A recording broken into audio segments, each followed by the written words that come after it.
매주 이 시간 뇌가 가진 신비한 능력과 작용 원리를 살펴보고 생활 속에 응용할 수 있는 훈련 방법도 알아봅니다. 재미있는 뇌 이야기 한국뇌과학연구원 노형철 연구원과 함께합니다. 안녕하세요. 네, 안녕하세요. 네, 지난주에 정서가 일어나는 반응에 대해서 좀 알아봤어요. 정서도 사실은 뇌에 적용을 받는 거다. 네, 뭐 네, 이런 내용이었었는데, 네. 그러니까 웃으면 행복해진다. 네. 그런 얘기가 있었는데요. 네네. 사실은 요새 참 웃을 일이 없습니다. 아, 네네. 많은 분들이 네. 공감하시지 않을까 네, 싶으신데 그렇죠. 스트레스가 많은 사회예요. 네. 많은 분들이 스트레스를 네. 받으시고요. 그래서 감정 노동하다 왔다. 네. 감정 노동이다. 이런 네. 말도 많이 하잖아요. 네네네. 예. 맞습니다. 스트레스가 굉장히 많고, 이제 그런 부분에서 이 스트레스 상황을 이게 수동적으로 또 받아들일 수밖에 없는 사회적 환경이 됨으로 해서 많은 분들이 많이 힘들죠. 그게 이제 심리적인 어떤, 예. 문제로도 같이 나올 수도 있고, 또 여러 가지 사회적인 문제로도 네. 이렇게 불거져 나오는 그런 현상들이 많이 있는 것 같아요. 네.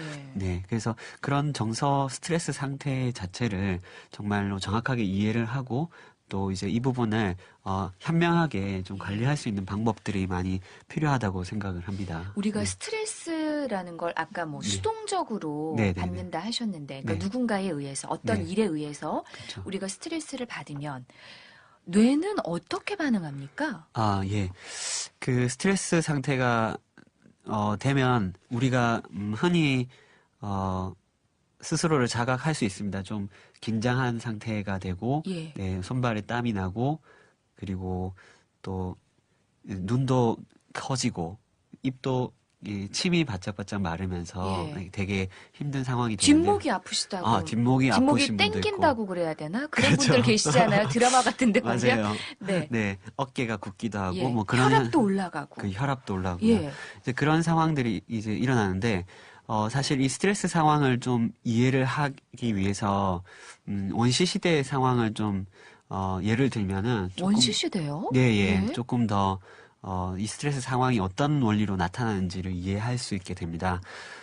예를 들어서 이제, 우리가 아주 오랜 그 구석기 시대, 원시 시대로, 갔다고 이렇게 상상을 해보자고요. 예. 예, 그래서 이렇게 생활을 하는데, 맹수가 나타났어요. 네. 예, 아주 사나운 송곳니를 가진 사자가 이렇게 나타났어요. 그랬을 때, 첫 번째 반응은 되게 두렵겠죠. 예, 그 두려움이 일어났을 때 어떻게 될까요? 막 이제 방금 말씀드렸던 손에서 땀이 네, 나고. 스트레스 반응이 그대로 예. 일어나는. 침이 바짝바짝 마르고. 그렇죠. 그러겠죠? 네, 바짝바짝 마르고. 근데 예. 그 반응 자체가 실제로 이런 사자와 같은 맹수를 만났을 때, 피하거나, 그 맹수를 피하거나, 네. 아니면 맹수와 같이 이렇게 싸우거나 네. 하는 데 유리한 반응이 일어난 거예요. 아. 이게 이제 어떻게 설명이 될 수 있냐면, 예.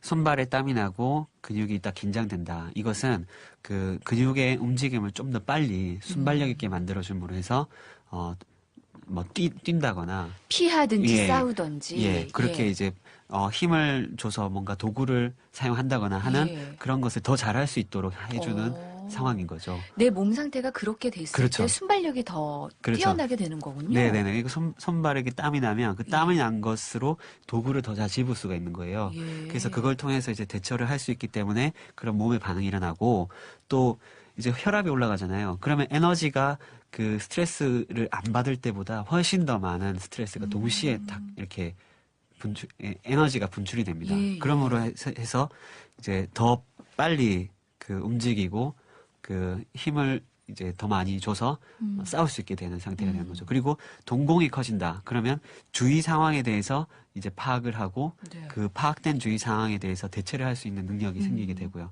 그런 지금 얘기했던 모든 스트레스 반응이 실제로 그런 위기 상황을 극복할 수 있게끔 이제 몸이 설계돼 있고 그런 상황이 일어난다는 거예요. 그러니까 우리가 사실 스트레스 받는 거는 그러면 그 어려운 문제, 네. 그걸 직면하거나, 네. 그러니까 그걸 이겨내거나, 네. 아니면 피해가거나 빨리 네. 그러기 위한 어떤 우리 뇌의 반응인 거군요. 그렇죠. 그렇죠. 그 스트레스 자체가 말씀 들어보면 나쁜 것 같지는 않거든요. 아, 네. 역시 대단하십니다.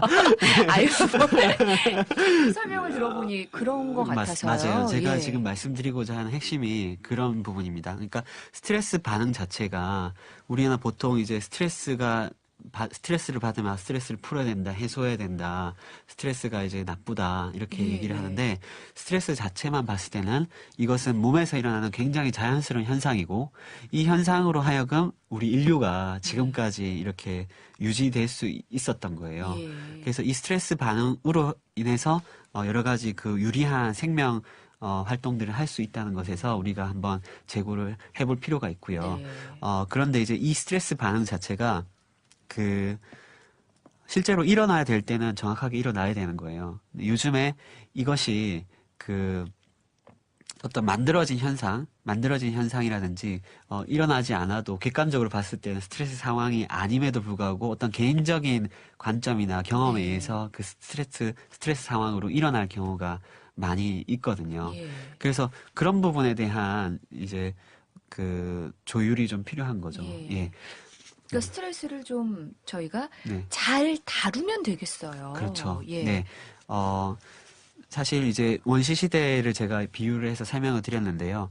그렇게 맹수가 나타났을 때 스트레스 반응이 일어난 것은, 짧으면 3분, 길면 한 5분 정도면 그 도피를 한다거나 혹은 싸웠을 때 어떤 결론이 난다거나 하는 그 결과가 나오게 예. 되어 있고, 네. 그 상황이 지나고 나면 바로 이완 모드로 들어가게 되죠. 이 스트레스 상태가 이완 모드로 들어가게 되면서 이게 긴장 상태와 이완 상태가 균형을 잡게 돼서 다시 회복이 되게 되는데요. 네. 이것이 문제가 되는 것은 스트레스 상태가 계속 지속되는 거예요. 그렇죠. 네.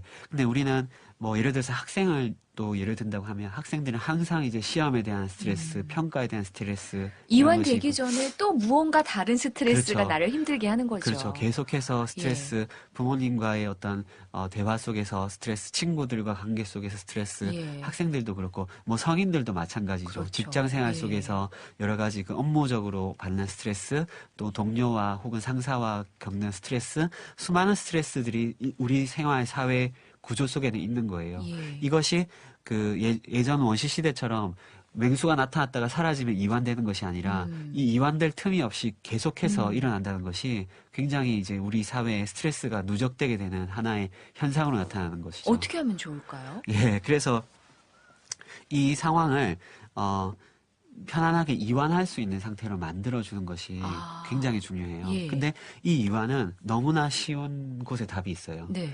우리가 늘 하는 호흡 있죠. 예, 호흡. 호흡을 조금만 늦게 쉬고 여유 있게 한다고 해도 호흡을 좀 우리가 가다듬는다고 그렇죠. 하잖아요. 예. 이렇게 예. 좀 뭔가 긴장되거나 그럴 때 네. 호흡을 좀 가다듬으세요. 이렇게 네네네네. 하잖아요. 그런 네, 것처럼. 그렇죠. 그래서 호흡을 통해서 하는데 보통의 경우에 뭐 1분에 뭐 10회에서 12회 정도 호흡을 할 수 있는데 예. 이것을 더 이제 늦추는 거죠.